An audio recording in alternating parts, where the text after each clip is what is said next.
this guy right here is YNW Melly's, one of his closest friends that he met in middle school, and they have been friends ever since. Now, what they have talked about so far, in the beginning, they just basically laid the foundation of how good of friends he was, how long he was at the location, and things like that. So they had become friends in middle school.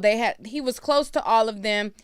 He was close to the victims that died. He knew everybody, and he was at the studio the night of the incident. Now, when these murders took place, there was 4 individuals who got in the car that Melly took off in, and there was 4 individuals that got in the car that he took off in. Now, basically where the point that they are at now is him basically describing what happened on the day of the shootings. How did the day start off? What did you guys start doing? How did everything transpire? And they want to get to whether or not Melly was capable of committing these crimes of killing his 2 best friends. So I'm going to just bring it back just a smidge, and then we got to get into this.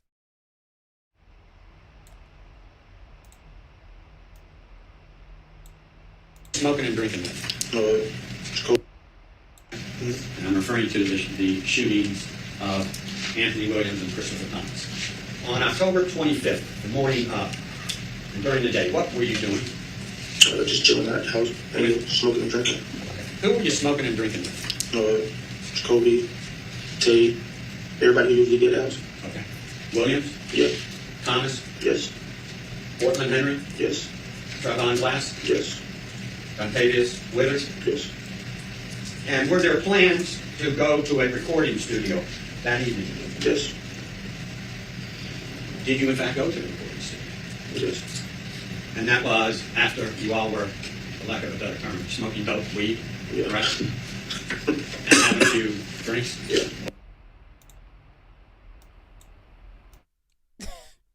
Him saying smoking dope is crazy as it refers to weed. Like, and he started laughing, and he like, y'all was smoking dope? Like, what?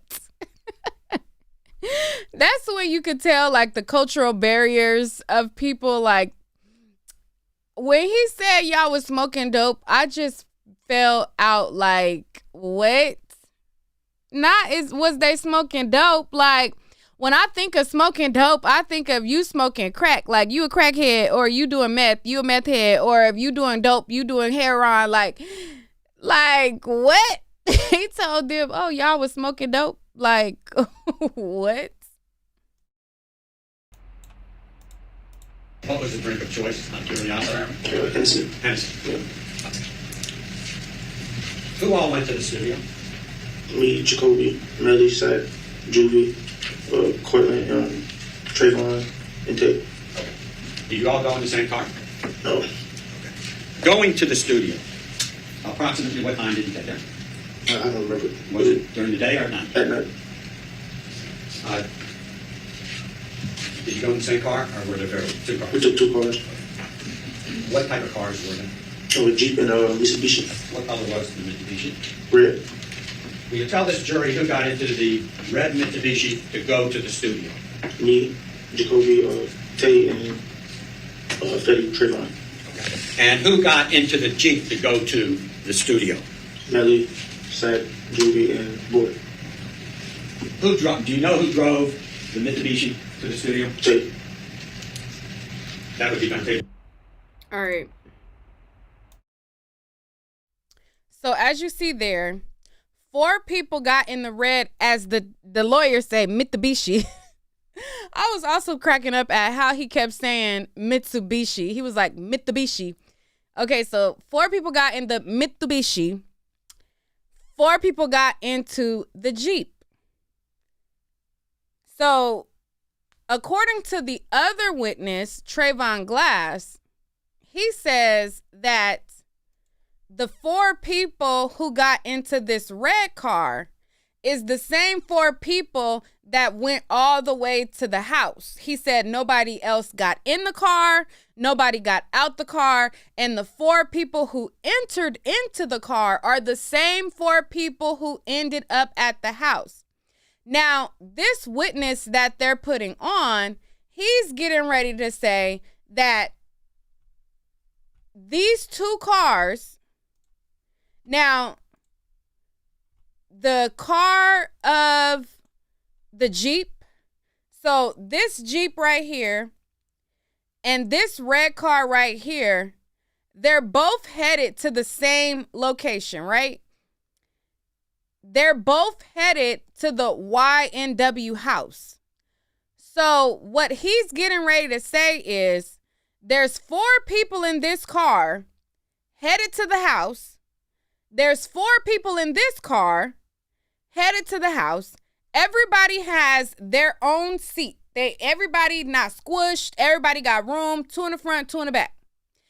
What he's about to say is this car that's going to the same place that this car is going to pulled over, and Melly squished in the car with them to go to the same location. That don't even make sense.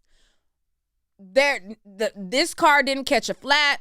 This car didn't have engine problems. This car drove perfectly fine all the way to the hospital. So why would a person going to the same location get out of their own seat to squish in between 2 niggas in the back of this car? That don't make no sense. But that's what he's about to tell us right now.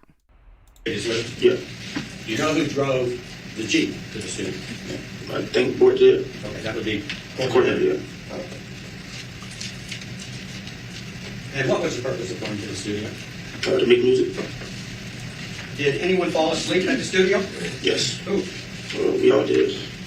That was from the day of smoking weed and having a few drinks? Yeah. Fair enough. Did any arguments occur between any of you at the studio? Not at all. Did there come a time that you all left the studio? Yes. Did you leave the studio earlier than what was scheduled? Yeah, I believe so. So we all in our sleep. Will you tell the jury who got into the red Mitsubishi? Me, Jacoby, Trayvon, and Tate, Dontravius. You know who got into the Jeep? Cortland, Jamel, Stack, and Judy. Where were you going?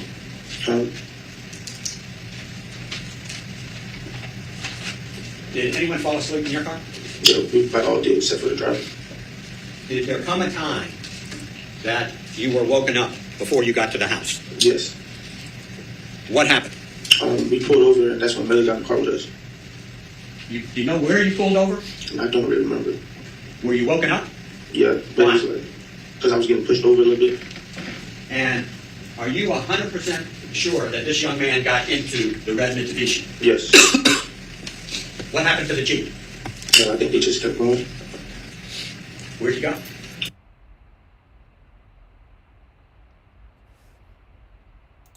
Did he have to unlock the door? Yes. Do you know who has the keys to Melly's house on October 26th in the early morning hours? Jamel and Borton, the only one who had keys to the house. Did you have a key to the house? No. Did Williams have a key to the house? No. Did Christopher Thomas have a key to the house? No. Did Trevon Glass have a key to the house? No. Did Jacoby Mills have a key to the house? No. And how about Dontavius Williams? Did he have a key? No. Okay. So the only 2 people you know who had a key to the house was this young man Yes. and Cortland Henry. Yes. Did you see this young man unlock the door of the house? Yes. Who was the last person to get out of the red Mitsubishi to go inside the house? Trayvon, he was in the car still asleep. He was in the car, asleep when you got to his house? Yeah. Did you see where Melly went? To his room. And where was his bedroom? When we first walked in the house, it came Mrs. right down the left. Okay. This is a 1 or 2 story house. 2. Where did you go? Where did Dontavius Withers go? I'll bring it up. Thank you. Do you know where Dontavius Withers went? To his room upstairs.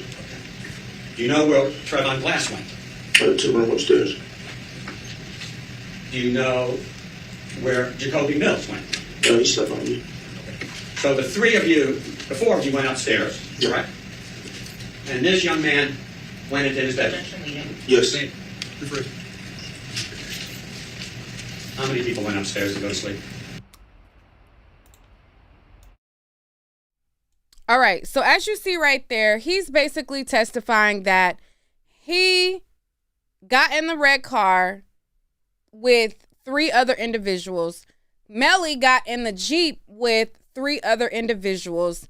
They start driving to the same house, the same location, and along the route of going to the same place, Melly gets out of the car that he's in to get into their car. Now, Trevon Glass, who testified, he basically testified that Melly never got into their vehicle. He testified that Melly never seen him until they made up at Fredo Bang's house. Now, that right there corroborates with what he stated to Melly in his messages. Now, a lot of people like the doofus who claim that I don't know nothing about this are forgetting all of the other evidence that they have already admitted into evidence. Number one, there was evidence that at the time of the shooting, there was somebody sitting in the front driver's seat and there was somebody sitting in the rear passenger seat of the driver's side. Now, in addition to the blood spatter, there is evidence that there is a bullet that came from inside the car. Trajectory shows that each victim was shot on their left side. Okay, so you have to think about the evidence that they have. They have a person at the time of the shooting sitting in the back seat, somebody sitting in the front seat, blood spatter goes around them. Okay, each victim conveniently gets shot from their left side. Okay, both victims get shot from their left side. However, the staged drive-by has shots from the right side from a different trajectory than the shots that came from the left side. Not only that, if Melly was not in the vehicle, why did his phone break route when Bortland went to the hospital? At the time that Bortland arrived at the hospital, Melly's phone is within that same route. It does not break route until like a block away from the hospital. Now, when he's like a block away from the hospital, he pings his location and sends his location to Fredo Bang. He also called his girlfriend, and the mother testified that they received a call right after the shootings from Melly. If he didn't have his phone, how did he make the call to his girlfriend? How did he ping his location to his girlfriend? Now, what a lot of people are not bringing up is the fact that Trevon Glass had messages that he sent to Melly after this situation happened. So Trevon Glass got on a stand and he testified that Melly did not get into their car. He had no idea where their car went. And he testified that the first time he seen them was at Fredo Bang's house. They also showed messages that he got at Melly on Facebook. Now, this guy right here that's testifying, he's claiming, oh, we all went to the house together. We all, Melly came with us, this, that, and the third, right? If that's the case, if Melly came with y'all, he got in your car, why is Trevon Glass after the shooting, confused and wondering if Melly is the shooter and pressing him about it. If he got in your car like you're saying he did, why did the other individual in your car send him messages asking him what happened? Because the crackers, as he stated, was telling him a different theory, saying that he did something. If he was in your car, he would know that. He didn't get in your car. That's why he sent Facebook messages and getting at Melly. So these are messages that the court has already introduced. They already introduced these messages into evidence. This is a correspondence between Trayvon Glass, who testified that Melly never got in their car. This is his correspondence with Melly after the shooting, trying to ask him what happened because he's getting a different version of events. If he was in the car with y'all, he would know that. There would be no reason for him to send these messages if he was in the car with y'all. And a lot of people on the internet is like, oh, and especially the broad, Terry, that's on Law and Crime. Child, every time she speaks, I'm like, girl, baby girl, do you want to hump Melly or something? Because it's given what? Like, it's given, girl, clearly you've been at the courthouse. I'm talking about the Law and Crime Network correspondent, Terry. Ooh, she grinds my gears. She grinds my gears because, girl, you've been at that courthouse every single day. You heard all of this evidence.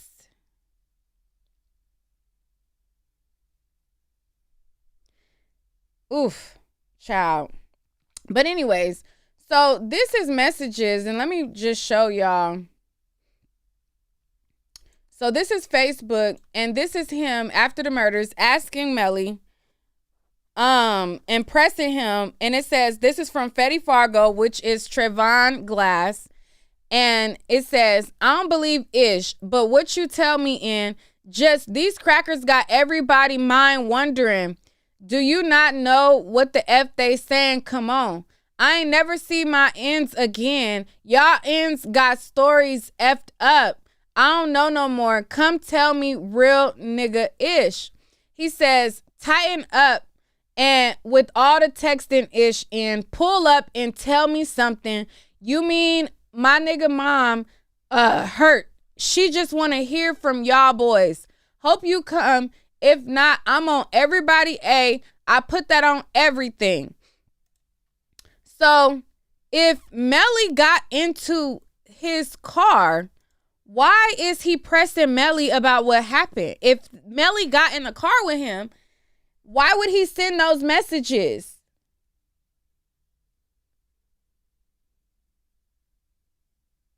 Why would he send those messages? And why wouldn't Melly respond and say, you know I got in the car with y'all? Like, what you mean? You know the truth. You know I got in the car with y'all. Melly did not say that in these messages. Melly responds, and Melly says, I showed them ends. Oh, he tells him, Fetty says, call me, bro. Melly responds and says, I showed them ends more love than their parents. The F? Man, tell them F that. If they think I did some ish like that, we can go to war. You know I would never do nothing like that. And then they FaceTime called each other. If Melly was in the car with them, wouldn't Melly say, boy, you know I got in the car with y'all? Like, what? Like, how I did that and I was in the car with y'all? It makes no sense. If I get in a car with somebody and they're pressing me about a situation that's supposed to happen, why wouldn't Melly respond and say, you know I didn't get in the car. I mean, you know, you see me get in the car with y'all. Like, what are you talking about? this whole interaction would not happen. If Melly got into that car with them, he would know the answers to these questions that he's pressing him about, and Melly's response would be completely different.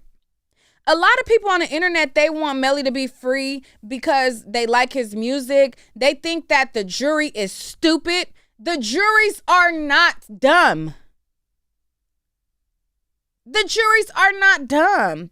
There's plenty of people who I see in the chats and on the comments, and the majority of them would say, I think he's guilty, but I don't think that they've shown enough evidence. Well, if they didn't show enough evidence, then why did you draw the conclusion that you thought he was guilty? So you think that with the evidence shown to you, you've seen enough evidence to think that he's guilty, but you think that a jury is not smart enough to freaking cipher through the mountain of evidence and conclude the same conclusion that you did? It makes no sense. I don't understand what people be thinking when they be talking. I'm like, what is going? I think he's guilty, but I don't think there's enough evidence. Well, if there's not enough evidence, then how did you come to the conclusion that he was guilty? And why do you think that the jury is going to be like, well, I think he's guilty, but no, if they think he's guilty, he's going to be found guilty.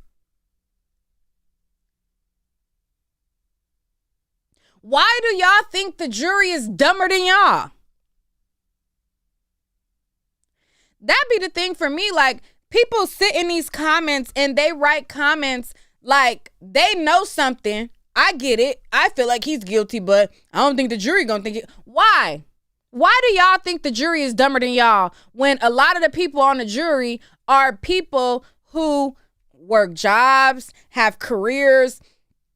A lot of our community skips out on jury duty. A lot of the large amount of people that, since I have been watching trials and listening to jury selection and stuff like that, a lot of the people on the jury are people who, law-abiding citizens, follow every law, dot every T. They have careers, they have jobs, they have all of these things, and they have common freaking sense. So why do you think that you have common sense and they won't have common sense? But let's listen to some more of his testimony.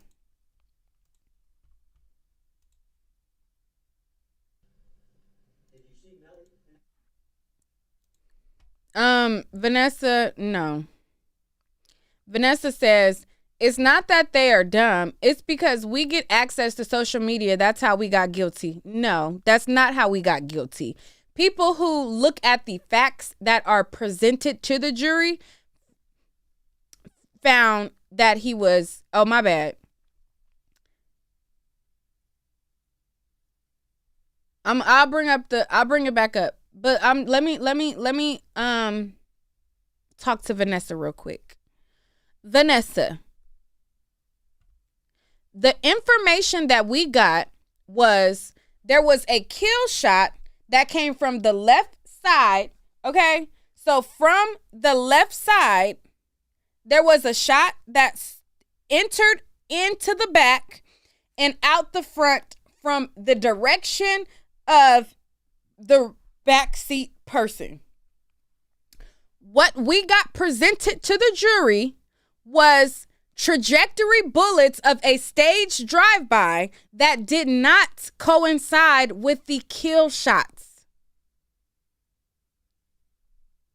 What the jury got presented with was a diagram of a styrofoam head that showed the close range and close nature of the kill shot going into Juvie's face at close range from 3 to 6 inches. And it was not a slanted shot or like a drive-by shot. It showed that it was a close range blunt shot to his face.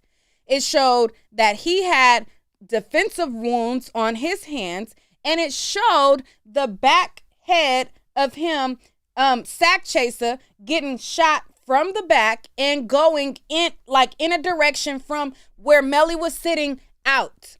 Then it showed the trajectory of the staged drive-by and how those shots did not line up with the physical shots that they had on their body. They showed how there was shots that came from outside the car that did not match the inside of the car because the door was open. Because if they would have shot from the angle that they staged the drive-by,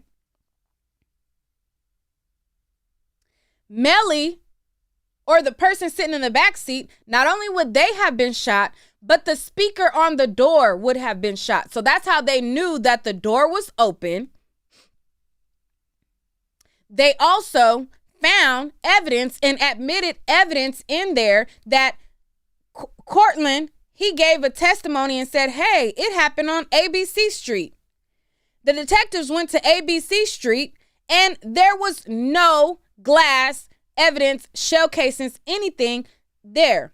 They looked at the phone records. They pinged where the phone pinged. And once they looked at the phone records, they were able to determine it happened on XYZ Street. And when they went to XYZ Street, they seen that there was glass in the grass. There was glass in the grass. There was no way that a drive-by happened. They determined there's a lot of evidence that was presented to the actual jury that points to guilt. I don't know what you watching or what you heard, but baby girl, no, it's not. No.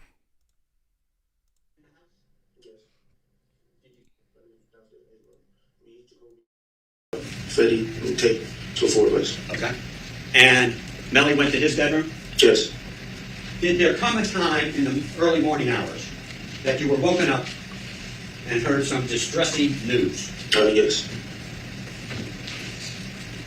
What did you hear? That second Julie was shot. When you heard that, did you see Melly in the house? Yes. Did you see Melly how he was dressed in the house? Yes. What was he wearing? Shorts and a t-shirt, I think. Okay.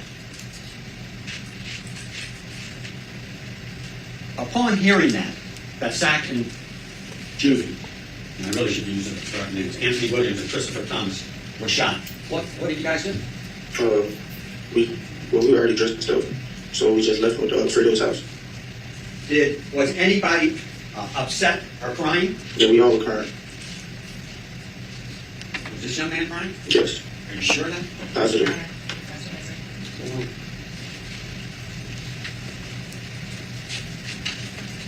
And where'd you go? Fredo's house. That would be Fredo Bang? Yeah. You know Fredo Bang's real name? Trevor Gibbons, by any chance? Yeah, I think I've seen it. Did there come a time after you got to the house of Fredo Bang that Cortland Henry showed up? Yes. Did Cortland Henry tell you what happened? Yeah, he said it was a drive-by. When Cortland Henry arrived at Fredo Bang's house, was Melly there? Yes. Did you eventually leave that house? Yes. Approximately what time did you leave that house? I really don't remember. Where'd you go? Back to Jamel's house. Who went with you? Me, Trayvon, Jacoby, and Fetty. By the way, when you first learned that Anthony Williams and Christopher Thomas were shot at the house with Melly, did anyone get on the phone? Yeah. Did anyone have any problem locating the phone? Yes. Who was that? Jamel.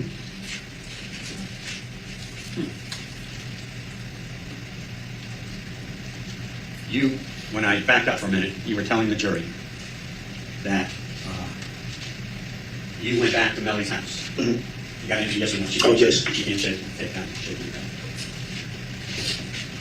How'd you get in? The door was unlocked.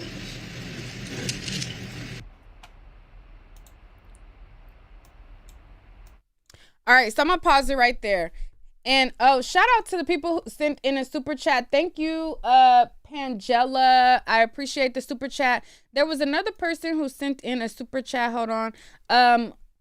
OGK Network, hey Nick, do you still feel the verdict is going to be guilty? Yes, I still feel the verdict is going to be guilty. I think that they're going to throw the book at him and say that you are 100% without a shadow of a doubt guilty. I think no way in heck a not guilty verdict is going to come back. I don't think that with the amount of evidence that they have that they're going to come back with a not guilty verdict. I think that what will be, as it pertains to the death penalty, I don't think that they met their burden for the death penalty because the aggravating factor had to be that this was a hit based on gang affiliation.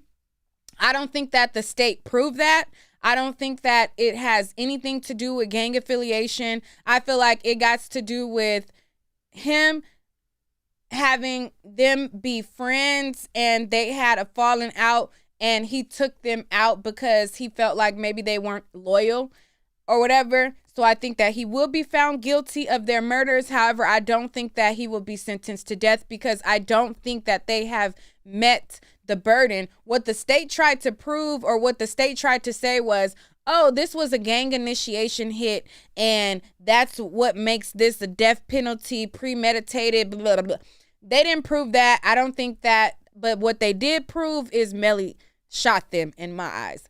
So I do think that. Now, as it pertains to him, he's now testifying and saying that Melly lost his phone. Okay? And that does not corroborate with the evidence. The evidence, okay, because there was people who said, oh, well, maybe Cortland had the phone the whole time. That goes against the cell data. That goes against the cell data. That goes against the evidence that they have. They have evidence that after these shootings happened, he pinged his location to Fredo Banks. He called his girlfriend, okay? Cortland went to the hospital. The phone broke route from the hospital. There is no cell data that shows that phone at the hospital with Cortland. It shows Cortland goes to the hospital and this phone travels a different route. The cell phone data of the phone proves it wasn't with Cortland because it doesn't show that the phone was ever at the hospital. Now, if the phone was with Cortland, they would have shown cell phone data that showed that it continued the route of Cortland the whole time and Cortland had the phone. What they showed, and they spent different experts showing, is that up until the shootings, the phones of Sack Chaser, the phones of Juvie, and the phone of Melly all went this same route. When they went to the hospital, Sack Chaser and Juvie's phone traveled to the hospital. Melly's phone went this other route. That's what the cell phone data shows. So him saying, oh, well, Melly lost his phone. He didn't know where his phone was. Well, how did he have his phone to send his location to Fredo Bang? How did Fredo Bang magically get a dropped location pin if he didn't have his phone? How did the girlfriend and the mom receive a phone call from him if he didn't have his phone? That makes no sense, and it does not corroborate with the evidence. So he is lying because there is nothing to corroborate that. When Trayvon Glass got on stand, they showed messages that he sent to Melly to corroborate what he was saying. There was nothing put on with this witness to corroborate anything that he said. There was no messages to prove anything that he said. There was nothing to corroborate what he said. No, he's lying.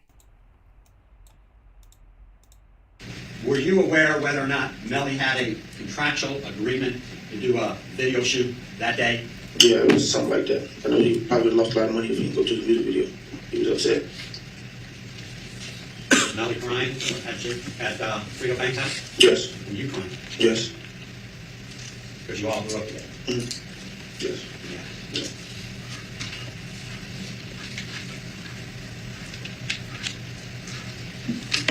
Now,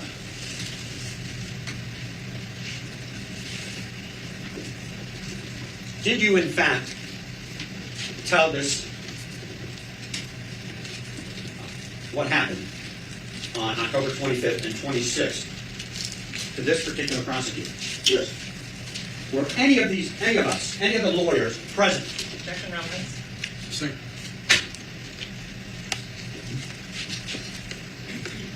Did you tell the prosecutor, when you spoke to the prosecutor, were you under oath, Yes. sworn to tell the truth? Yes. Objection, Dr. Wilson. Second. All right, so we could end with that. So the prosecution goes up and they basically say, well, didn't you say this differently? Or isn't it your first time mentioning that Melly lost his phone today? And then the defense says, well, nobody ever questioned him. Nobody ever asked him about it, blah, blah, blah, blah, blah, blah. He's lying. He's lying. And I feel like there is nothing that corroborates what he's saying. There was things to corroborate what Trayvon Glass said, and what the defense basically tried to paint was, do you have a criminal record? He said no. And I guess what they were trying to paint was, okay, Trayvon Glass had an incentive to testify. He had an incentive because he got in trouble and he was trying to get out of being in trouble. So maybe he was lying about that, but he had things to corroborate his testimony. This guy who you guys are saying is telling the truth has nothing to corroborate his testimony. And if Melly got in their car, then you have to put somebody back in the Jeep. Now, if he would have got on the stand and said, hey, Melly got out the car and got in our car and XYZ got in his car, then I would have been like, ooh, that's interesting. And I would have taken it more credible, because in order to take Melly out of the car, you have to put another body in the car, because at the time of the shootings, there was a body sitting in that seat. There was a body sitting in that seat that the blood spatter went around, and there was a body sitting in the seat of Bortland, and there was also gunshot residue on the back of Bortland, being that there was blowback from somebody shooting and it getting on his back.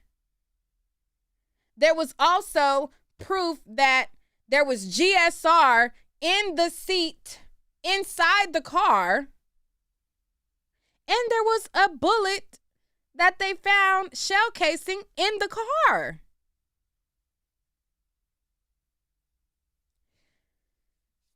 Anyway, so Melly's manager has been a big piece of this investigation, right? Melly's manager, Track, is a person who he basically turned in the phone. All of the evidence that they had on Melly basically came from this phone. And the phone was given up by Track. Now, Track basically called into King AK-47's live. And yesterday, I basically questioned him about his involvement with his artists and this phone situation, because the phone is basically the nail in the coffin for Melly. They proved that it was his phone. His defense conceded and agreed at the end that it was his phone. And this phone was only the smoking gun to nail everything together. And so Track talked to King AK-47, and I'm going to share a bit of that with you guys. And y'all let me know what y'all think about it, because I don't know. Hold on, let me wait, what? Wait, no. Okay, hold on. What? Wait, do I have to download it? You know, Instagram is so irritating. It's not It's not giving me the option to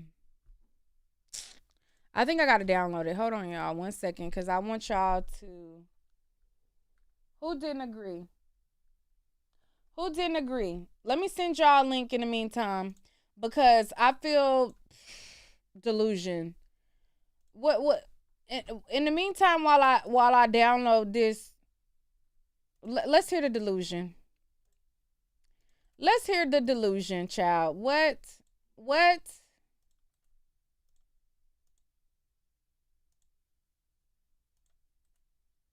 Paste.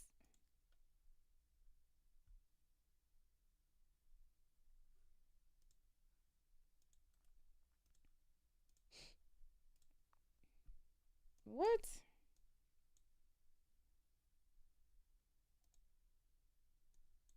What is going on? Are y'all there?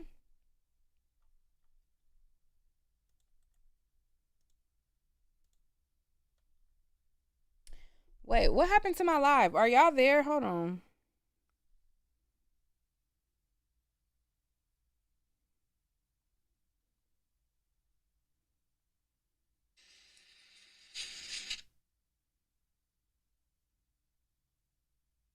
I'm trying to see. Wait,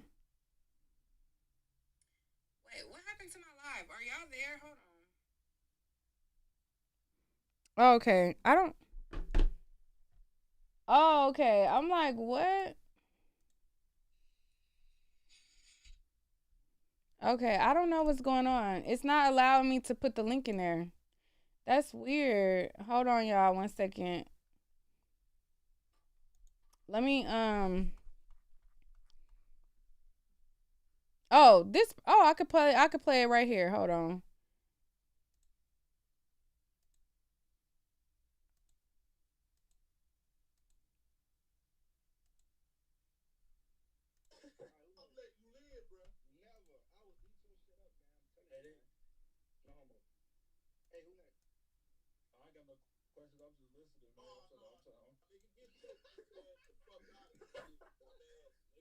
All right, so six cap media, they reposted the live where I was talking to Track, and let's hear what he had to say.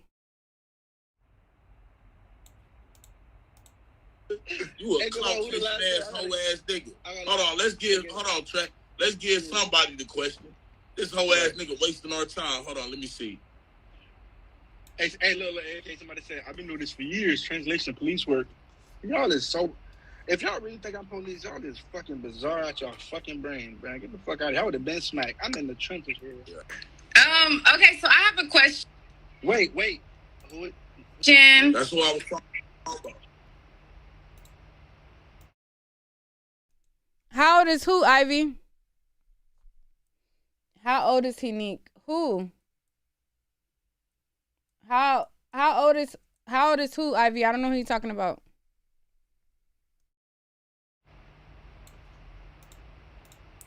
That's what I'm saying. She looks familiar. Yeah, I did see one of your videos early. Yeah, you reposted my King Von stuff that I did. What's up, Nate? Yeah, and I was like, do an interview with me, and then I didn't hear from you no more. But whatever. I have a question. So, do you have insurance policies on your artists? I don't even think a label could put an insurance policy on their artists. You could put. They can, and you know that. Why the fuck you up here doing this, bro? Bro, how you gonna ask me a question I answered and you? I'm just saying, you up here. All right, let me shut up. I never heard. All right, let me shut up. No label I'm with do that. I'm with fucking every label you can imagine. They don't got insurance policy on none of these artists. Like, I don't know where the fuck that came from. So none of the artists that you represent, you don't have insurance policies on any of them?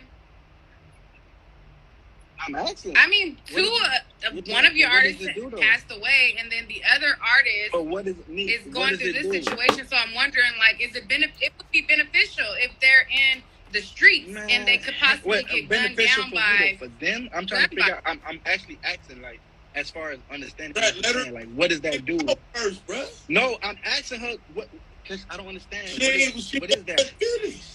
Not that. Not your question. I'm talking about the insurance part. I'm asking, what is that? But she was going in the your artist. Go ahead. Okay, so what I'm saying is, if you represent all of these artists who are involved in gang activity, and there's a potential for them to have enemies, wouldn't it be a good investment to have insurance policies on these artists, aka King Von, who was in the streets, who represented, who ended up killed from I still don't his actions? For me to answer that, I still want to understand, what does the insurance policy do? Bitch ass nigga, you got all these street artists, nigga, like I told you, goddamn, hold on, Track. You got all these niggas. Hey, yeah, you do, hold on, Track. You change lives. Yes, you do. I would never take that from you. But what I tell you on my live, Track? I don't know about the street aspect, like the artists. Right, but I'm still. All right, then. So you acting like you don't know me. That because look, there's no such thing. If you you asking a question, right, and you asking about an insurance policy. I'm trying to understand, like, when you put an insurance, if you say an insurance policy on an artist, what does that mean? What does that look like? Because y'all say things, but what in your head? What does it look like? It means that you put an insurance policy on your investment. You're investing in these artists, correct? Right. So when you have an investment, you secure your investment. So I'm asking you, did you secure your investments with your artists? I mean, bro, the only way I can secure my investment with artists is to make sure they break and blow up and become big. I don't know anything about no insurance policy. You're a horrible businessman, dude. No, it's not a horrible businessman, because who the fuck comes up with the mind frame that an artist is gonna die or go to jail? Like, Track. That's crazy. Track. What the fuck? We in 2023. Right, but ain't nobody. If that's the case, then bro, why the fuck are we signing these artists for them? Like, for them to die and go to jail? That don't make sense. For you to make money, regardless if they live, die, or go to jail. I make more money. Listen, I make more money if my artist is alive. Look, I'm retarded, but I ain't stupid as fuck. Okay, I make more money if my artist is alive, doing tours, doing licensing deals, doing you know what I'm saying, dropping albums. Like, nigga, like, what money am I gonna make if my artist die? Now I'm literally only depending on one source of income, with the streams. Okay, what if your artist go to jail? Do you make more money if they free? Okay, actually, when an artist dies, their streams quadruple, triple. Every artist. All right, somebody asked who I'm talking to. I'm talking to YNW Melly's manager, who turned in his cell phone that had all of the incriminating evidence on it. So all of the evidence that they were able to nail on Melly was mainly because of his phone. Without that phone, they did not have a case. They did not have a solid case at all. And his manager is the one who turned in the cell phone. So that's who I'm talking to right now. He's also the person who pays all of the financials for Melly. He, all throughout the court, they have shown several text messages of his mom, his friends saying, hey, I got to get money from Track. Oh, send the money from Track. Oh, Track got to authorize this payment. So he's the money guy and he's the manager. And so that's who we're talking to right now.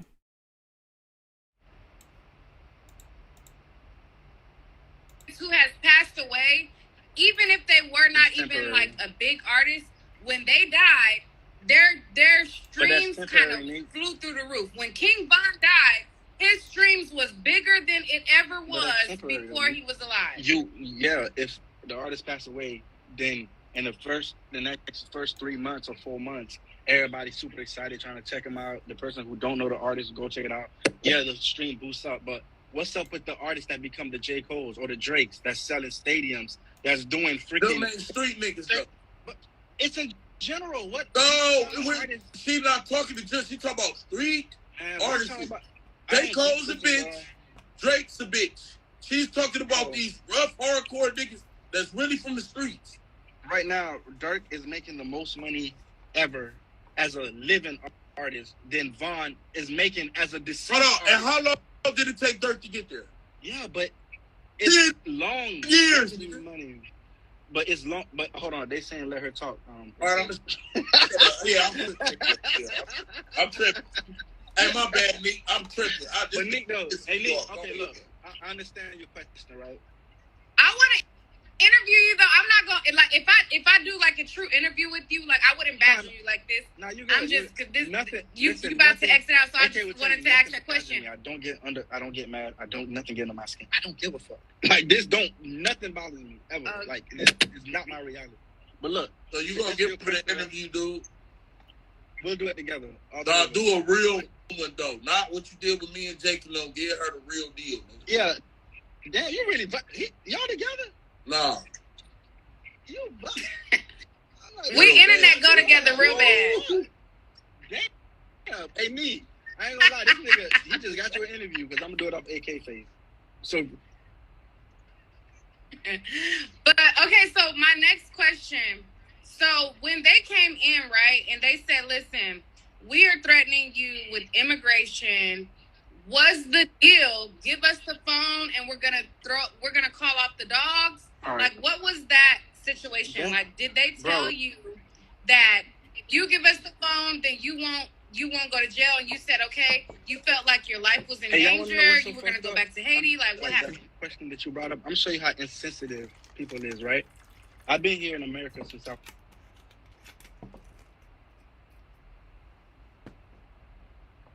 They knew that. So when I get to immigration, these people use that to come and try to do shit, talk, nothing to say. I wasn't there, don't know what's going on.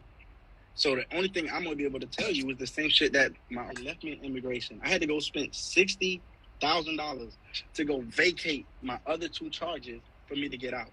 So what y'all is confusing, y'all thinking I went immigration and these people try to help me. Man, ain't nobody try to help me in immigration. They try to send me back to Haiti because I didn't have any information to give them. So I had to actually fight and open my charges and get it dismissed to get out. The phone situation was before immigration. And y'all don't need... That timeline is off. Yes, exactly. That was way before. So well, in court, they said that they had immigration present and they threatened you and they told you that if you don't give up the phone, that they're going to deport you back to Haiti. That's false. So you gave up the phone without immigration? So you gave up the phone without the threat? Is that what you're saying? The phone stuff happened before immigration.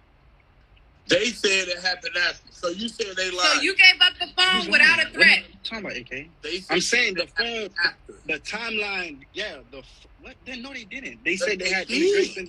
No, they didn't. Nobody. That's what I'm saying. You cap. Nobody said that. So no. What I'm saying is he's basically saying that he gave up the phone without them ever threatening him. He just gave them the phone. That's what you're saying, right? The situation is way before they said. Oh, she is bad about to try that my life, nigga. I don't understand. She fucking you up right now, nigga. No, she's not. I'm trying to. No, I'm trying to get clarity. He's saying that the timeline is off. So I'm saying, bro, he's saying that I already did an interview on how the phone got. So that's irrelevant. What I'm saying is, right, the timeline of the phone happened way before immigration. So because they felt like it was a lot more, I guess, when you got other people on the case, talking to the prosecutor, talking to the detective, saying this, saying that, they took me to immigration. They been had the phone when they took me to immigration. So the phone wasn't a leverage for me to get out to immigration. They already been had that. They sent immigration way after that. I didn't get out of immigration because of no defense, no prosecution, nothing. I got an immigration because I vacated my 2 week charges. And because I vacated my 2 week charges, I sat in immigration for 4 months and I vacated both of my week charges and they had to let me go because now they had no grounds to hold me. If I didn't have money, then it would have been hard. But because I had money, I just vacated my 2 charges. One was in Georgia. Go look at it. One was in Georgia and one was in Florida. Both of my charges got vacated. They had to let me go. They couldn't hold me no more. It had nothing to do with no phone. It had nothing to do with no information, nothing. That's why if you look at the interview, they even said, do you threaten all your witnesses or whatever like that? Because, bro, at the end of the day, them people was not for me. They violated my right. He threatened one person. They violated my right. They shut my account. They shut my accounts. They violated my rights. They fucking... Why the fuck... If why would they do all that if I was helping them? That don't make any sense. They literally made my life miserable, like a living hell for 2 years.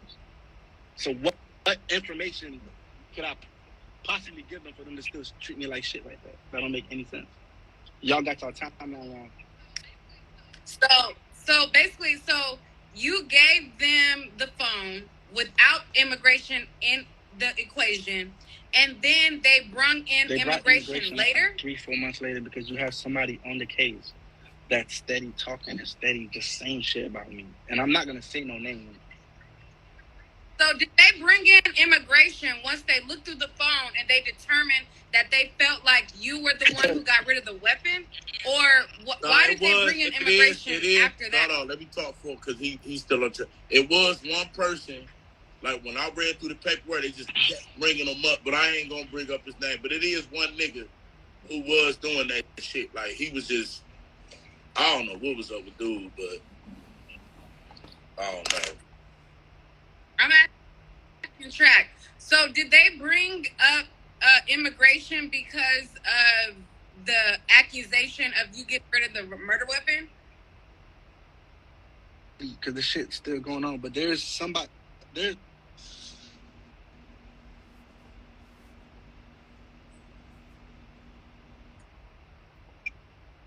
I can't hear you. What happened? There's a lot of people. There's multiple people in the case that's cooperating and doing a lot of extra shit. So, of course, you know what I'm saying? I'm always looked in a bad light when it comes to this whole Melly shit. Now, I'm not talking about the fans. I'm talking about to the prosecutor. I'm the person that looked like the ultimate bad guy to them. They can't figure out why, you know what I'm saying, like, I'm so involved in this case.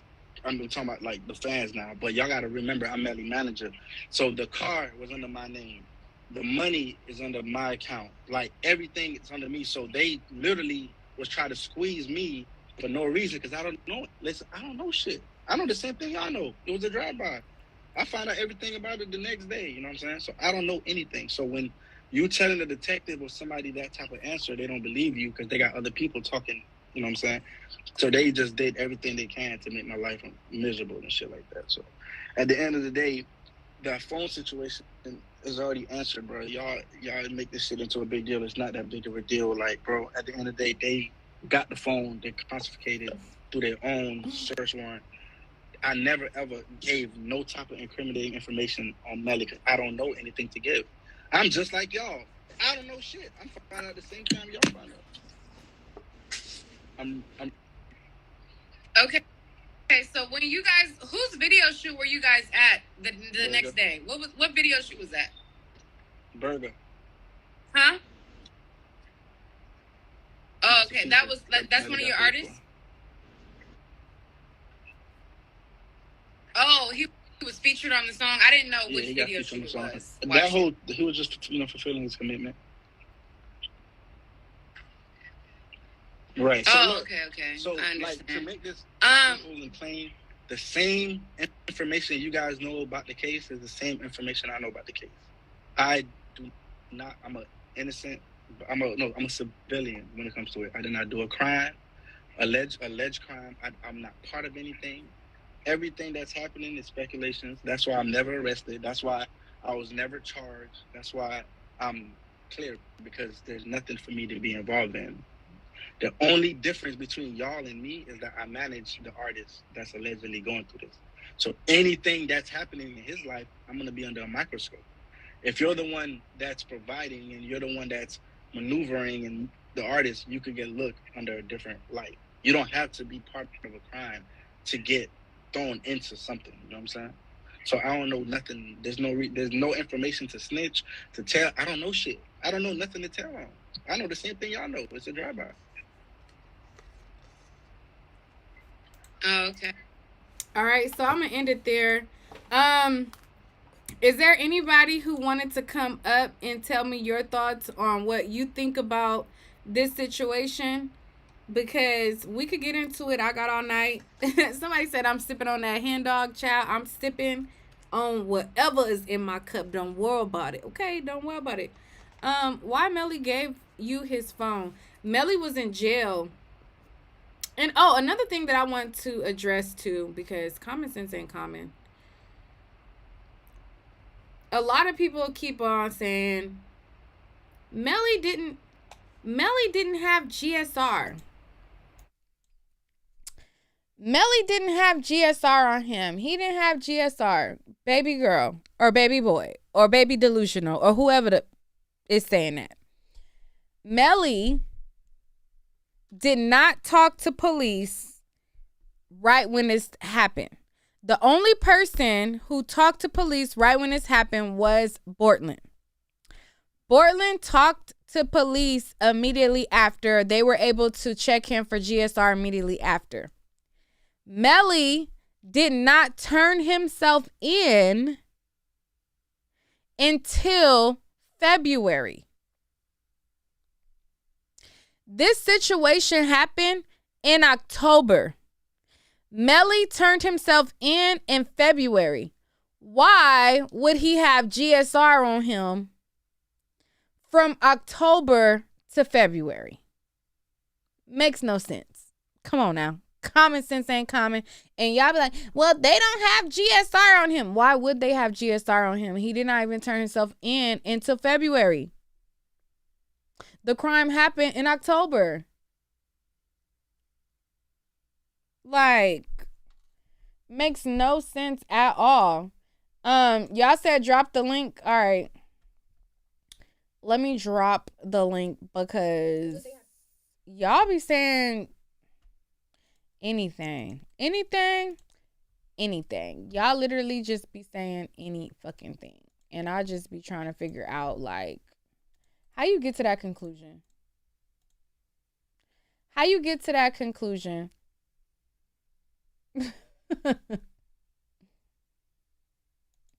Everything makes sense. I don't know what don't make sense to you, but everything makes sense to me.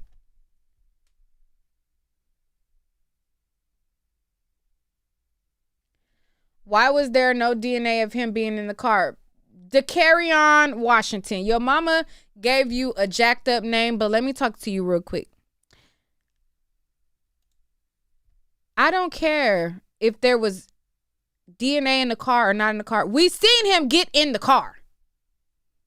There's video of him getting in the car. So whether DNA says that he got in the car or DNA says that there was no DNA there, we seen him get in the car.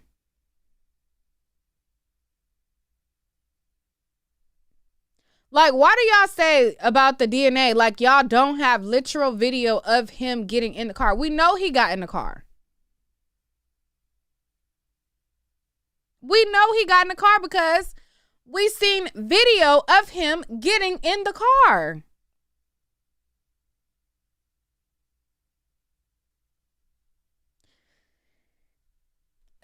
Like, what are you talking about?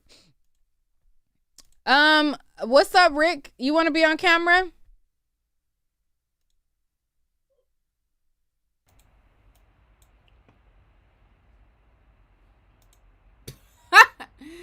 Did he say no and click off? What? All right, Pink, hello?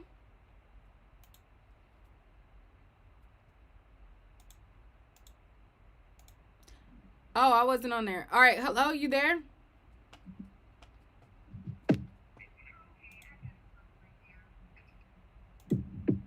Hello? Hello? Can you hear me? Yeah, go ahead. Hi. Can you hear me? Yeah, go ahead. Okay, I've been following the Melly case. Now, I'm here. Go ahead. Okay, I've been following the Melly case. And so basically, what? Go ahead. I've been following the Melly case. Okay. Now, from what I hear is that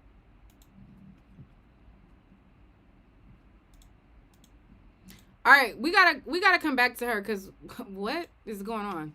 OGK Network, hello. What's going on, Neek? What's going on? Hey. Hey, I've been debating so many people about this case. It's irritating.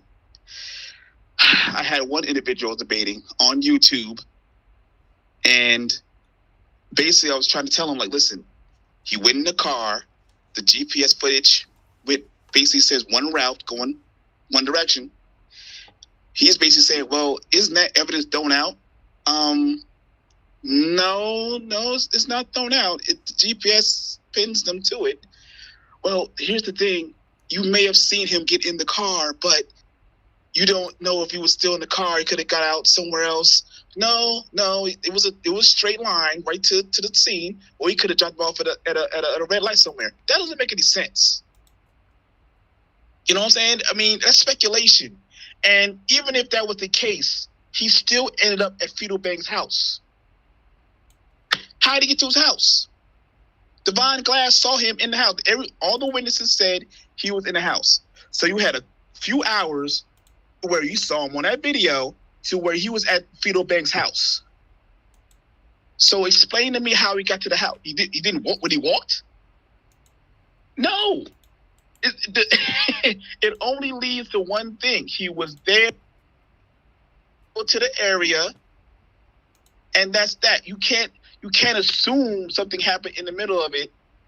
And then here's another thing. People are telling me, oh, someone could have switched out, or someone else had his phone. Who had his phone? Who had his phone? You know what I'm saying? It couldn't have been one of K-Track, and even if that's the case, didn't he call his girlfriend? So his manager's calling his girlfriend his mom's? And even if that's the case, he wasn't there. It just makes no sense. They're speculating with a lot of stuff. I mean, yes, the prosecution put a weak case. Definitely. Horrible prosecutors. However, if you start using your head and start looking at things by what the evidence says, not by assuming it's speculation, we see him in the car. We see his phone going in one direction. The other car goes to a total different direction. We see the situation that it stopped right where the hospital was. We know Bortland was driving. We saw that there was a bag. Understand, there was a satchel bag. Bortland had the bag. Remember that? If I'm not mistaken, that YNW bag. Melly had the bag. But go ahead. Yeah, sorry. Yeah, but one of them had the bag. But the bag wasn't there, I think, when the cops came to the scene in the car. Right. So where did the bag go? You know what I'm trying to say? Why would they take the bag out? Unless something was important in the bag. No, stop it. I'm sorry to say this, but from what the evidence is showing, for what I see, he did the shit. I'm sorry. Jaden! I mean, he did the shit. You know what I'm saying? Jaden! All right. OGK Network, you want to be on camera? Are you there? I mean, C7. Are you there? Yeah. You want to be on camera? Who's saying Jaden? Who's that? Is that your background? Yeah, that's my background. Okay, you want to be on camera? Yeah, it don't matter. Okay. You can't be smoking out, but go ahead. What's your thoughts? Nah, I mean, this is pretty obvious, man. This kid is guilty.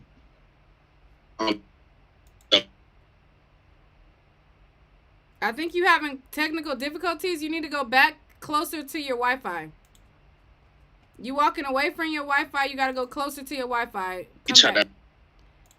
All right. Pink, hello. Hello, how are you this evening? Yes. When did I guess the people that was on the prosecution type, excuse me, I'm kind of nervous right now. But when they sat there and said that when they had those bullet holes inside those two guys and they didn't have no blood in the bullet holes, that got me. Somebody shot that car up after they got shot and killed. So who was in the back seat? And they said it was always in the back seat. All those trajectories was from the back seat. Who was in the back seat? It was Melly, right? So correct. who else could have killed it? Who else could have shot that car up? The new friend is claiming that Melly got out of the back seat and he got into their car. Okay, but who sat there and shot the car up and there's no blood in them bullet holes that when they went to the hospital? I've been watching some of the trial, but after I saw that, I was convinced that he did it. So I'm sorry. I was convinced that he went ahead and didn't they have that? They had a $500,000 settlement, right? That they was going to get all three of them. So what about that? He was going to get $200,000. One was going to get $200,000, and the other one was going to get $100,000. It wasn't a settlement. It was a sale of the brand. It was a sale of the brand, right? Yeah, it was a sale of brand, not a settlement. Who gets the money now? Since they're both dead, who gets the money now? I mean, well, is the brand still profitable? Like, I don't think the brand is in the same state anymore. Okay, but I'm just, that was my opinion about the situation. I do think he's guilty. All right. Well, thank you, Pink. You're welcome. All right. C7, you got your stuff together? Yeah, can you hear me? Yeah, much better. All right. So what was your thoughts? Yo, my thing was like when they was making up excuses like they got caught in a drive-by. I'm trying to figure out what's all the information with that drive-by that they got caught up with. What do you mean? And shit like, well, he said they all got shot in a drive-by, but the evidence doesn't support that claim. So I don't know where the fuck he got that. Or so what do you think the verdict will be? Oh, he guilty. What do you think of this witness that testified today? I didn't really hear what he said. I was trying to get caught up to speed. I thought that was his man's testifying, right? Yeah, he said that Melly got in the car with them.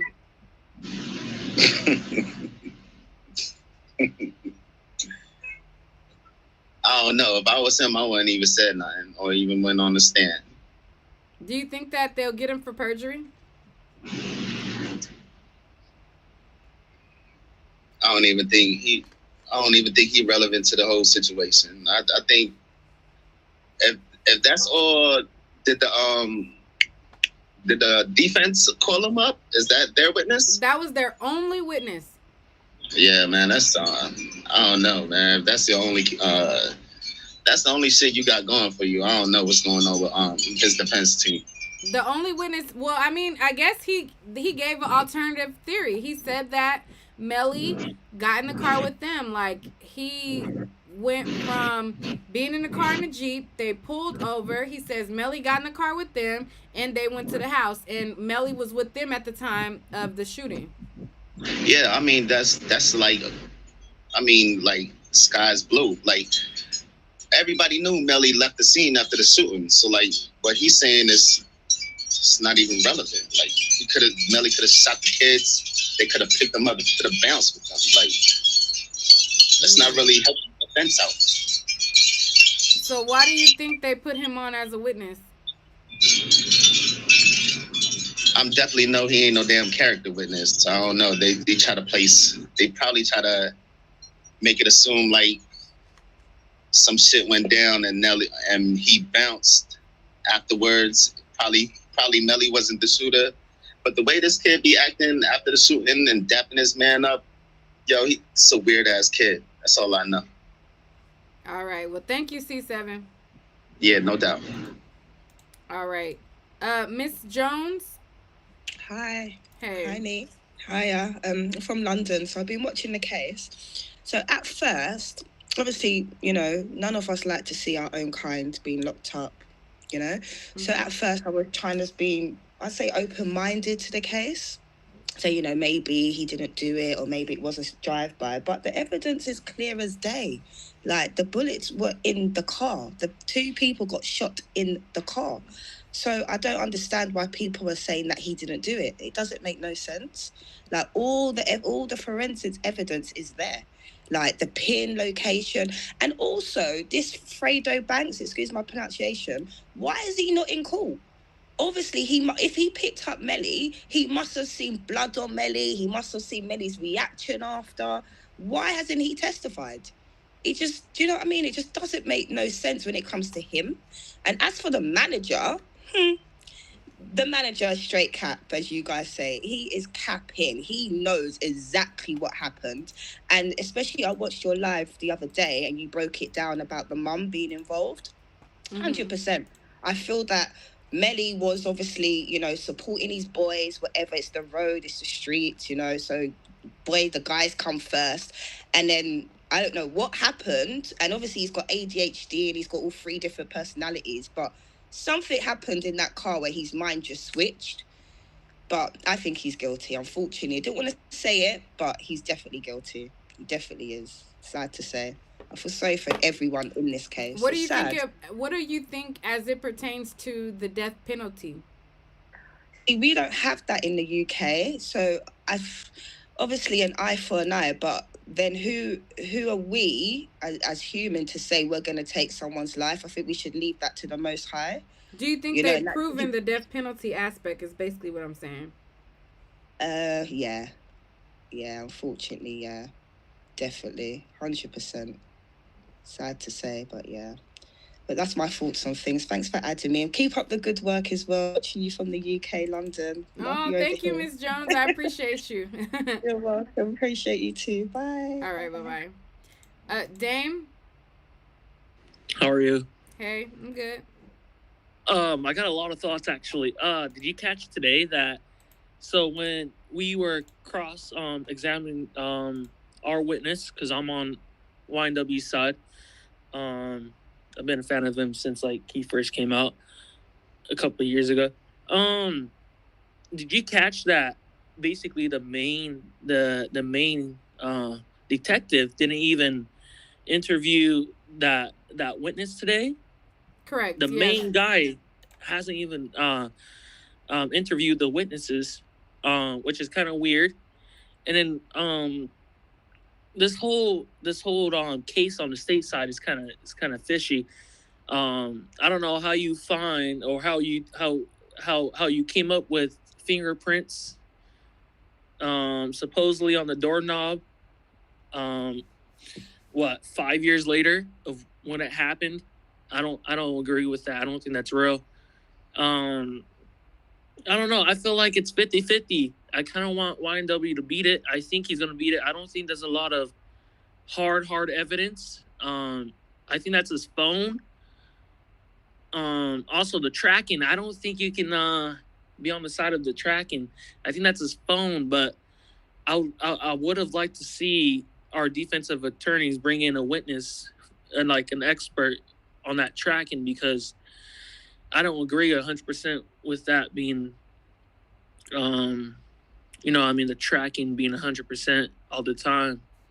So the jury gets what is presented to them. And so based on what's presented to them, they did not get any alternative theory other than this Anthony guy who came up. But they did not get any alternative theory as far as the trajectory of the bullets, the cell phone tower data. Those are the main damning evidence that was presented. So what do you say to that? Like, you think that... Oh, also, my bad for cutting you off. Did you hear about possibly it was Bortland that shot Sack first, and then the trajectory, Juvie people discredited that though. Like, that was one. I know, but did you hear that? They're not. I think one of them or two of them, they weren't even experts in that kind of stuff. Yeah, but they still kind of mixed up, but they still had nobody to corroborate a different alternative. So if that is the case, that this expert doesn't know what he's talking about, then you put on an expert that knows what he's talking about. They did not put on anybody to refute anything that was said, and that leads me to believe that these experts that are talked, or the experts that are not actually experts, knew what they were talking about, being that they couldn't find anybody to refute it. Yeah, I mean, the more witnesses you put on the stand, the more room you give leeway to the state to even prove their case even more.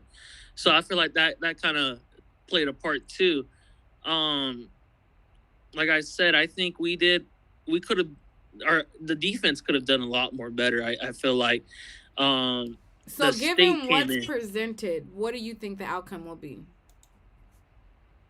I think he gets away a little bit. I think somehow, some way, how? one of the jurors come in and they're like, you know what, like we don't think he did it, or what do there you wasn't think? enough. What do you think? I think he goes home. Do you think he did it? I don't know. That's why I wanted to hear more on the defensive side, because I think Mortland he had a shot. Maybe I believe that it wasn't. I don't know. I'm kind of like 50-50 on it. I think there was a chance. Given the evidence that you have seen, do you think that he's innocent? I don't think he's innocent, but I don't think they've proven he's guilty, though. That's what I'm saying. So why don't you think he's innocent? So if you don't think he's innocent, that means that you think he shot them. So why don't you think he's innocent? I don't know. Like I said, I think I'm 50-50 on this. Why don't you think he's innocent? I mean, the tracking, and then where the bullets came from. So if you don't think he's innocent, why don't you think a jury is gonna think the same thing? I don't know. Maybe they come in Friday, and they're like, you know what? You know, maybe I don't know. So you think the jury don't have the common sense that you have? I'll just put it this way. I think they do, but I'm just wishing for a wish to be granted, basically. Okay, so you got enough common sense to know that he's guilty, but you just hoping and wishing. Yeah, no, I think for sure. I think he's guilty, but like I said, they didn't prove it. Like, how did you come to the conclusion that he was guilty if they didn't prove he was guilty? I mean, I think everybody sees that. Everybody knows that he's guilty. So then, how can everybody not come to the same conclusion? I don't know. Not everybody thinks the same. Okay. Just like OJ. I think we all know OJ was guilty too, but he got let off, right? The glove didn't fit. Okay. All right. Thank you, Dane. You're welcome. Bye. All right. We're gonna go to Dennis Byron. What are your thoughts? Have you been watching the case? I've been jumping in and out of the case, but I looked at a very important poll today on Law and Crime Network, and the consensus is that he's not guilty. However, my take on it as an investigative journalist is that the ballistics doesn't support a not guilty verdict. The poll is mostly his fanboy fans who are just putting anything. If you look at the poll on Law and Crime Network and you look at what everybody else comments outside of Law and Crime, it's polar opposite. But go ahead. Exactly. So we can't really get caught up in polls because polls do lie more than they tell the truth. Yeah, that poll is not accurate. So I think that they haven't explained why the shots was fired in the car and then shots were fired outside the car. The direction of the bullets are going two different directions. How did that happen? Correct. And then the friend rushing into the hospital and telling this story to the young lady. I don't know. I don't know how, and the jury's not sequestered, is it? The jury will be sequestered for deliberation only. So that's the partial sequestration, because they would have been sequestered every day. Yeah, they haven't been sequestered throughout the trial. They're only gonna be sequestered for the deliberation only. Okay, so they had access to the media and so forth. So I think if they really listen to the instructions, and this guy has some good lawyers. He has some really good lawyers. And I don't think that the prosecution was aggressive enough, but they definitely got a lot of things ruled in their favor, which I noticed this judge is doing. Like even with the evidence to go back to the jury room, they were challenging, the defense was challenging pretty much almost everything, but the judge pretty much gave the favorable rulings to the prosecution. Would you agree? Well, he still has a deferred ruling based on if it's going to be felony murder or if it's going to be whatever else thing. So he hasn't made his official ruling yet to know like if they favor the prosecution, but there was some W's for the defense with the jury instructions, I think.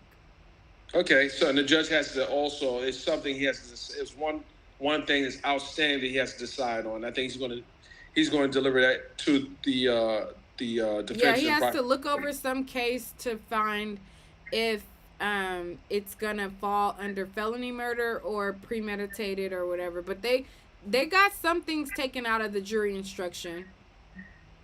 If they get felony murder, the death penalty is off the table. Yeah, so that's what the judge was.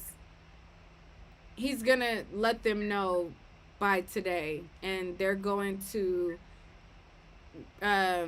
talk about it tomorrow at 1:30, and then we'll hear closing arguments Thursday. Your thoughts? Guilty or not guilty? Guilty. At what point did you realize that the prosecution made the case? Once the nurse who talked about the kill shot, and then the detective that talked about the trajectory. Okay, so all the other stuff that the defense was throwing out there, you saw them not making any really good arguments, presentations. Okay. They made good arguments, but not enough for me to believe that he wasn't guilty. What do you think about Melly's demeanor throughout the trial? What's your thoughts on the way he... It's his demeanor throughout the trial, his demeanor after the murders. He felt like he got away with this. Like, I feel like he's guilty all the way. Mm. Mm-hmm. Yeah, the death penalty is going to be... I don't think they met their burden of proof for the death penalty, though. Well, if they find that he did commit the murder himself, then why would they not rule that he's eligible for the death penalty? Because the death penalty, the aggravating factor is gang enhancement, that this was a gang hit, that this was something carried out for the advancement of a gang. I don't think they met that burden of proof. I don't think that the death penalty will be something that they get. I would be shocked and surprised, but I don't think that they met the burden for that. I think they met the burden for guilty, but not the death penalty. Okay, so to your point, why would he commit these murders himself if it wasn't for in furtherance of a gang? He kill two people unless it was a premeditation and it was planned for some particular reason. Beef. They had beef about each other's roles. Zach Chaser wanted to be the CEO. He wanted to be the man in charge. He was angry of how they were at the studio, and Melly was getting little boyed a lot by him. So I mean, there's motive. Little boy or son, little boy, whatever. New York son. But I'm gonna go to the next person, Dennis, because I'm about to wrap the stream. Thank you for calling in. Thank you very much. I think I heard about your channel too. Margot, hey. Are you there, Margot? Hello? Hi there, Nick. Hi, how are you? What's your thoughts? My thoughts are, I really didn't know anything about the YNW Melly case until just when court started. You know how you're looking at YouTube and then you see it, and I went, oh, hey, let me just sort of take a look at this. And my thought is he's guilty. I mean, pretty much right away, just because of the evidence that was brought forth with the prosecution, the trajectory, the blood, the casings, and then this witness that I saw today. I mean, I could very well tell he was lying because of all the evidence. And then I just appreciate when you are challenging people in your chat to do their own critical thinking, to give them some insight on, hey, this is the evidence. And I think I'm not a YNW Melly fan. Never listened to his music. Don't know anything about Murder on My Mind. But just coming into it, just fresh, not knowing anything from a few years ago when this happened, I automatically was looking at all of the evidence and seeing that this is not looking good. Although the defense made some mistakes, prosecution made some mistakes, but as the prosecution was slow walking everything, I'm sure a lot of people were impatient and wanted everything right away, served on a platter. But everything that I saw, it was just coming to fruition. Mm-hmm. Yeah. And then I saw your chat with Trek, and just it was pretty interesting sort of watching that today. I never had an opportunity just to sort of see what he would say, but you making some good points about the life insurance. How come people aren't insured? These are people who are helping your business, and we can put life insurance policies out on our family members if we think someone doesn't have money, or if they're in a very unstable life, they're on drugs, they're putting themselves in real risky situations through their own life. Family does that. So no, I think he's guilty, and I'm just waiting for it to, for you to be able to watch it happen right away, and then be able to tune in to you, because I know you'll be able to pull that, give us some more information on that. So yeah. All right, thank you, Margot. Okay, thank you. Goodbye now. Bye-bye. All right, so we have two more people. We're gonna do Nina and we're gonna do May. Go ahead, Nina.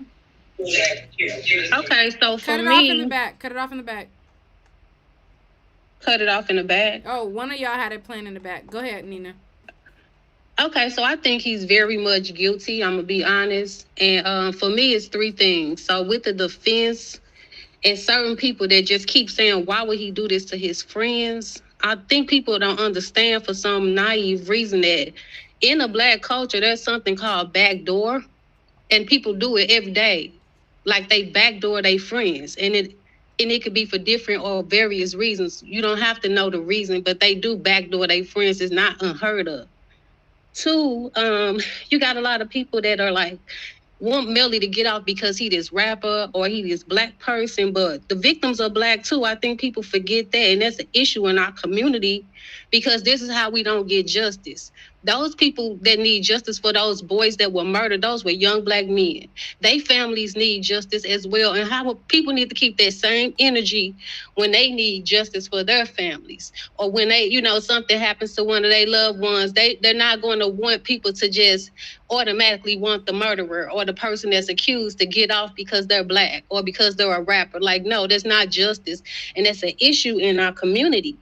And then three, that witness today, he was trash. To me, I think he was a liar. I don't believe nothing he was saying at all. I think they strategically put him on the stand. I feel like, how did Melly lose his phone? But yet he FaceTiming his homeboy, pinging his location, and calling the girlfriend and texting people that he did it. Like, it's just not adding up for me. And I just want our community to stop being so. I think it's the bigger picture. For me, people saying, well, it don't matter to me. Well, it matters to me because I'm a youth mentor. And I don't want our Black boys just thinking that it doesn't matter if you catch a body, because it does. That's all I wanted to share. All right, girl. Thank you. Thank you. Thank you. All right, May. Hey, I'm just calling in because I'm gonna piggyback off of what the other caller said. That is so true. We live in a world where as soon as a Black man is accused of something and he really did it, oh, we want to play the he didn't do it card. This young man truly did this situation. He admitted it multiple times. He played a dangerous game, not only with his life, but other people's lives around him. Because we know in Black communities, we're most likely to retaliate than to allow the law to handle it. And he played a big, let's say, problem, or, the person who did the most in this situation, thinking it wouldn't backfire on him. That's just like, I'm in Georgia. Do you think that they posed enough reasonable doubt And did you believe the witness from today? No, because at the end of the day, you know, people make up stuff when they feel like, okay, this person could be going to jail, like for what he did, and he deserves it. He deserves it 100%. He deserves to go to jail. He lied about this situation. He bragged about it. Well, he's lying about it now, but he bragged about it prior to getting charged. I feel like people like him, Young Thug, YSL, a lot of people need to suffer for the things that they do. They brag about it until it get real. That's just like how I just brought up Young Thug. He never, if people really pay attention, things never took toll until after his baby mama came up dead. You know, it's gang until it's you looking back at your people in that casket. And that's clearly what happened in this situation. They probably did play parts in doing things with this young man before their untimely deaths. But like I said, when it's your family, you feel totally different. So that's why this young man is about to go to prison, because 9 times out of 10, it just like the young man whose father testified weeks ago. He was basically admitting that he knew my son and this young man played parts in certain situations. But now that it's my baby, I'm looking back in that casket. Now is fuck it. I'm ready to tell it all. And that's just what happened. All right. Thank you for that. And we're going to end on that note, May. I'll talk to you guys next time. All right. Thank you guys for tuning in. That is all for this video. I will see you guys on the next video. Y'all let me know what y'all think. Do y'all think guilty? Do y'all think innocent? What will the verdict be? Do you think that he received the death penalty? Because the death penalty is also on the table as well. So although they have this information that's out, there is the chance that he can also get the death penalty as well. So I want to know from you guys, do you think he'll get the death penalty? Do you think he won't get the death penalty? Do you think he'll be found guilty of these crimes, or do you think he'll found not guilty of these crimes? I want to know what you guys think, and I'll talk to you guys on the next video. Do y'all want me to make another video about Carly? Because there's some more stuff that has come up about Miss Carly Russell. Do we need to hop on another live about Carly? Let me know down below. And I'll talk to y'all later.